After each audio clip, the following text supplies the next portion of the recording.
As a stay-at-home wife, I was in the middle of my daily chores when I received an urgent call from my father-in-law, George, who lives alone. Rushing to his place, I was met with a bombshell statement that left me reeling. "I want you to divorce my son," he declared, out of the blue. "What's going on? Is there a reason for this?" I asked, utterly taken aback by his sudden request. "The thing is," he began, and what followed was a revelation so shocking, it made me immediately resolve to get a divorce. "My name is Susan. I'm a 28-year-old housewife. My husband John and I met at a horse club in the university.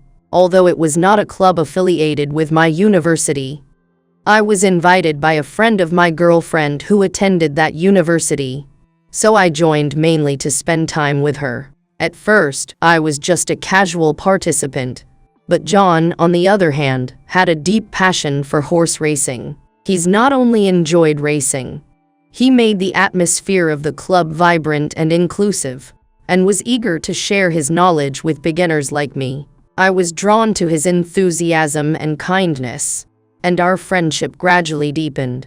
As we begin our careers, the free time we once enjoyed diminishes, and going out to horse races becomes a thing of the past. Despite these changes, our relationship continued to grow, leading to our marriage 2 years ago. John wasn't very keen on housework, and I didn't really like my job either, so I planned to eventually quit his job and become a stay-at-home wife. However, our plans accelerated last year when his father sustained a serious injury at a construction site that left him in a wheelchair and unable to work for an extended period of time.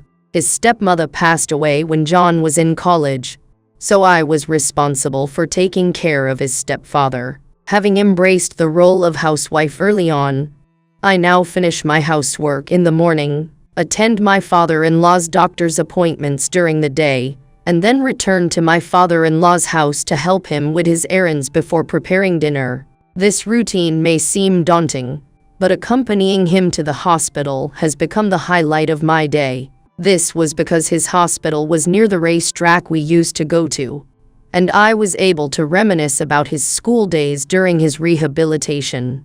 I cherish this moment as I sit in the park next to the racetrack, remembering the good times I shared with my friends. These memories bring me comfort and ease the burden of caregiving.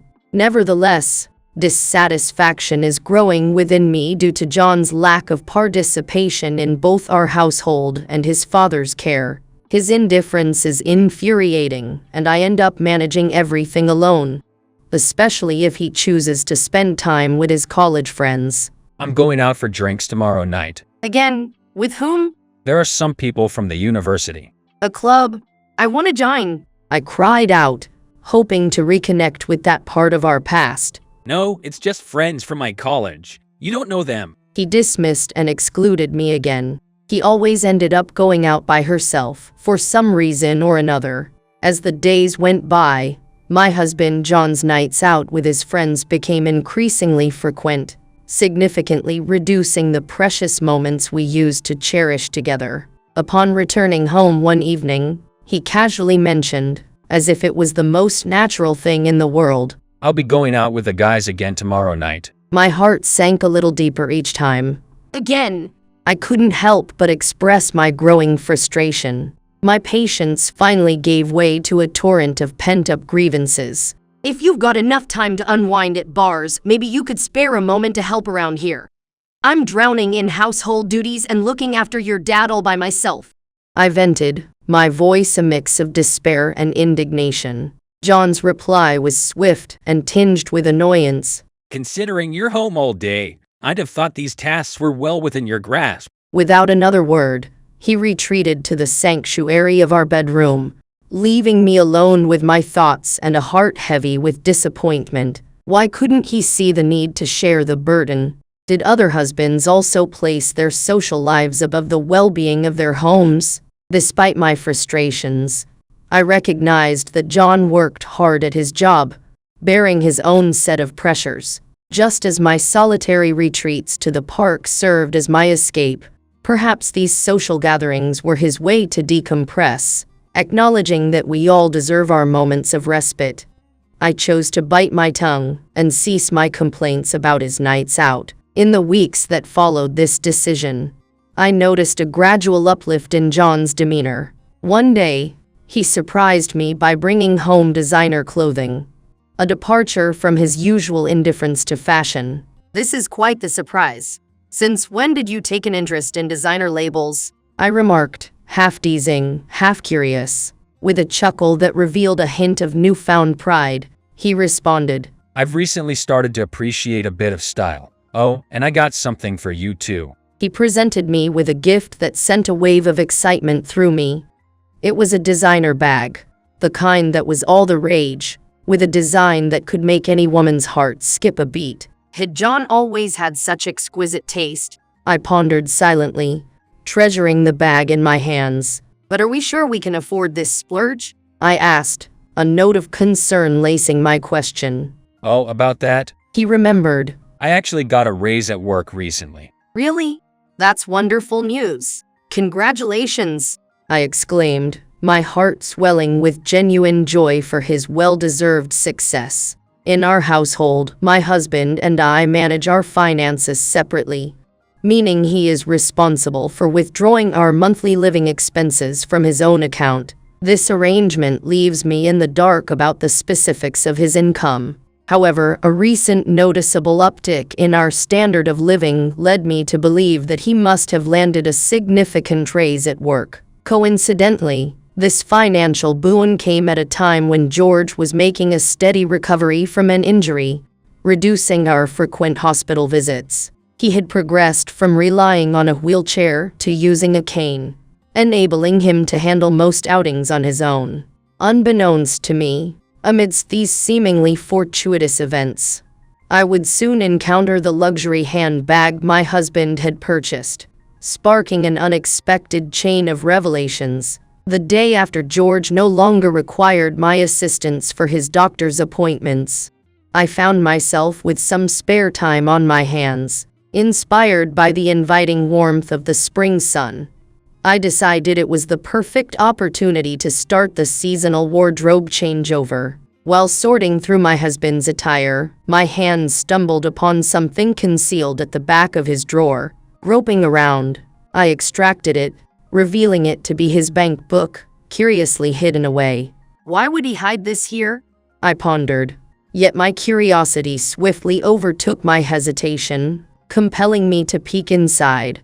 I wonder how substantial his raise was, I thought as I opened the bank book, only to be met with astonishment. The account balance had diminished significantly in just a few weeks. This cannot be happening, I thought in panic, hastily flipping through the pages for answers. It dawned on me that the amount of money being deposited had not changed at all. What was all that talk about a raise? I questioned internally. And how is so much money being spent? The figures simply did not add up, surpassing the value of any designer goods he had brought home. Could it possibly be gambling? It was the first suspicion that crept into my mind. He must have fallen back into old habits of gambling, I concluded. Perhaps he has been pretending to work late, only to spend his nights gambling. With these suspicions in mind, I resolved to subtly broach the topic with him upon his return home that evening. It seems like you have been working a lot of overtime lately, I remarked casually. Well, yeah, that's to be expected with the raise and all. He responded, once again alluding to the alleged salary increase. Seizing the moment, I pressed on for more details, eager to uncover the truth behind the mysterious financial discrepancies. How much was your actual raise? I pressed John that he needed to understand the details of financial improvement. His reaction was negative at best, laced with signs of panic. Why do you need to know that? He retorted, deflecting the question, but he couldn't just throw it away. The future of our financial security was at stake. But are we saving enough for the future?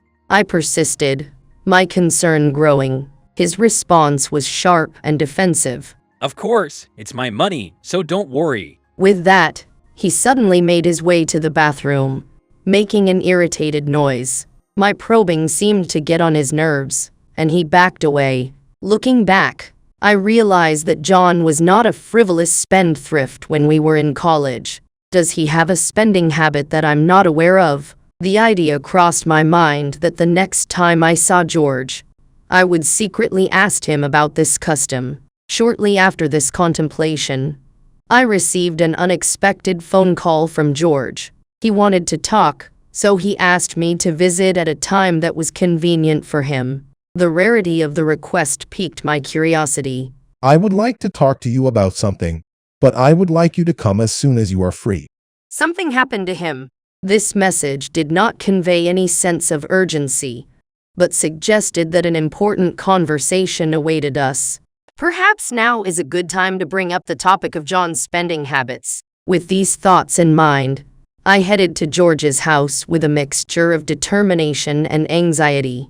When I arrived, George's expression was serious, and I could immediately tell that the problem at hand was serious. Something about John caught my attention. The next words that came out of his father-in-law's mouth were surprising. Please divorce John, he said, breaking the silence that had spread between us like a thick fog. Although I tried to speak calmly, my voice trembled slightly, revealing my turmoil. What? It's all of a sudden. What happened? I answered, confusion and surprise evident in my voice. He looked at me, searching my face for an answer I wasn't sure I was ready to answer. I stopped and struggled to find the right words. Is there a reason you're bringing this up now? I asked, my voice a mixture of hope and fear. Before I could think deeply, the words fell out of me. Is that gambling? I remember countless nights worrying about John's recklessness with money and the effect it had on our marriage. It occurred to me then that perhaps John's father, George, had noticed too. Perhaps he saw John slip into the racetrack on his way to the doctor's appointment. But when I expressed my doubts, George's reaction caught me off guard. Is John addicted to gambling again? He mused aloud, the question hanging in the air like a thick cloud of smoke. No, isn't it? I found myself questioning and my heart racing as I tried to understand George's insinuation. My breath caught in my throat as George handed me a few photos with a heavy heart. I took this with me on my way to the clinic the other day, he said, his voice barely above a whisper. My eyes widened in shock as I took in the image in front of me. They painted scenes I had never imagined. John and the woman strolled arm in arm through the park near the clinic, lost in their own world. That realization crossed my mind. Linda is a familiar face from our school days, and she is someone we never expected to reappear in our lives in such a devastating way. Many questions ran through my mind. Was that whole late-night work meeting a lie? Was this secret relationship the cause of John's recent aloof behavior? As I flipped through the photos, each one touching my heart, I found my resolution. I looked George straight in the eye and announced, I'm going to file for divorce. The next photo made my decision. It's an intimate moment between John and Linda, captured as if the universe itself was conspiring to reveal the truth. Oh, maybe that's for the best. George sighed, a look of sadness on his face. I deeply regret his son's actions. This has devastated me. I knew what I had to do next, to prevent John from denying the undeniable. We agreed to gather undeniable evidence. When I shared my concerns about John's overspending, George suggested it might be related to his affair. It was clear that the full extent of John's betrayal needed to be revealed, and hiring a private investigator seemed the only way to do it. A week later, the investigator's report arrived, a comprehensive document on John's deception. With the evidence in hand, I returned to George's house, faced the reality of our broken marriage, and prepared to begin the painful process of moving forward. Investigations revealed that the money wasn't lost to gambling but was instead spent on my husband, John's mistress, a woman with a strong taste for luxury brands. This insight shed light on why John suddenly began buying expensive items. It was all to capture her attention. Fearing suspicion if he only splurged on himself, he fabricated a story about getting a raise and used it as a cover to also shower me with expensive gifts. Among the evidence was a photo showing her with a designer bag identical to one I had received, revealing I had unwittingly been using the same brand as the other woman. An utterly absurd revelation. I couldn't help but snort in disdain and amusement upon seeing that photo. George then sincerely apologized, saying, "I'm truly sorry." To which I calmly responded, George is not to blame here. Please, there's no need for apologies. After going through the last piece of evidence, George suggested a plan. On the appointed day, we met at a specific restaurant, not for dining, but as a prelude to confrontation. Despite the restaurant's prestige, the looming conflict made every dish taste bland. Eventually, I saw John and his mistress being seated at a distant table, marking the beginning of my planned revenge. I swallowed hard in anticipation. After ensuring their final dessert had been served, we left our table, paid the bill, and lay in wait outside. Shortly, John and the woman came out, her hand gripping a luxury brand bag. Approaching them unaware of my presence, I said, Happy birthday, Linda. Such a wonderful gift. The moment they saw me, both were visibly stunned. What are you doing here? And Dad too. Indeed, today was her birthday, a detail uncovered during the investigation, leading George to choose this day for confrontation. As he sternly looked at John, my husband began to nervously explain. There seems to be a misunderstanding here. I was merely celebrating her birthday, that's all. Didn't we always celebrate our friends' birthdays back in the day? She added. Exactly. There's nothing improper going on. I'll celebrate your birthday too, I promise. But their desperate excuses only made me laugh. Really? Well then, I have a gift for you as well. Can you still say the same after seeing this?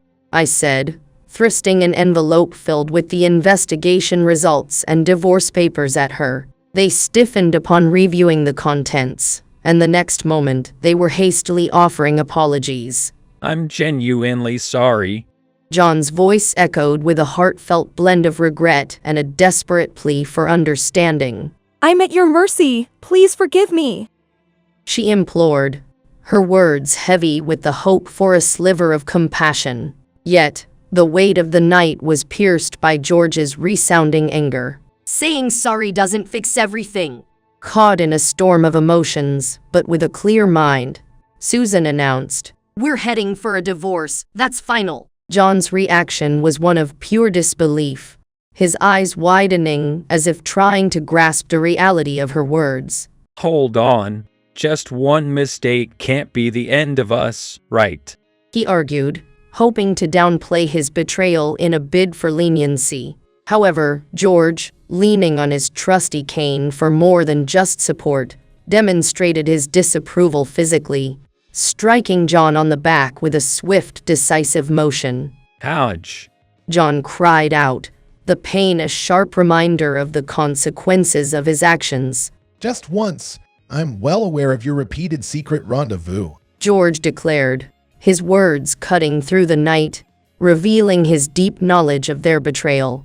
The aftermath left John speechless, a man confronted with the full extent of his actions, while Linda's tears flowed freely, a visible sign of her turmoil. I, with George by his side, stepped away from the scene with a sense of finality, leaving the chaos of the night behind them. In the days that followed, with George playing the role of a mediator, Susan and John came to an agreement on their divorce. The financial repercussions were severe for both John and Linda, who were each faced with a demand for $45,000 in damages. John, already teetering on the edge of financial ruin, found himself in an even deeper abyss, as George made it clear there would be no familial aid, leaving John with no choice but to accumulate debt to fulfill his financial obligations to Susan. As time marched on, John's descent into a life overshadowed by debt was marked by hardship,